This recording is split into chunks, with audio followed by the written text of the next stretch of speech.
ধরুন এই মুহূর্তে আপনার পকেটে ১,০০০ টাকা আছে। আমি যদি এই টাকা দিয়ে আপনাকে একটি প্রফেশনাল কোর্স কিংবা একটি সেলফ ডেভেলপমেন্ট কোনো ট্রেনিং করতে বলি, আপনি কি করবেন? আমি জানি আপনি একটু ভাববেন, একটু সময় নেবেন এবং ফাইনালি আপনার আর করা হয়ে উঠবে না।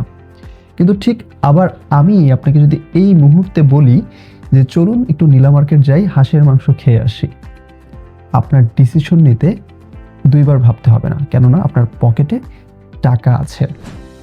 কেউ যখন আমার কাছে এসে কোনো career development related or professional development related suggestion চায়, আমি সর্বপ্রথম তাদেরকে নিজের পকেটের টাকা খরচ করে একটা কোর্স কিংবা প্রফেশনাল ট্রেনিং করার পরামর্শ দিয়ে থাকি।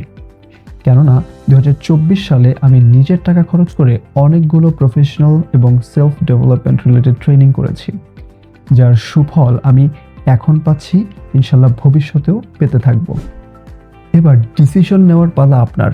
আপনি কি শুরুতেই ডাক পারবেন নাকি এগিয়ে যাবেন আপনার সফলতার দিকে? ২০২৬ সালে আপনি কি অর্জন করতে চান?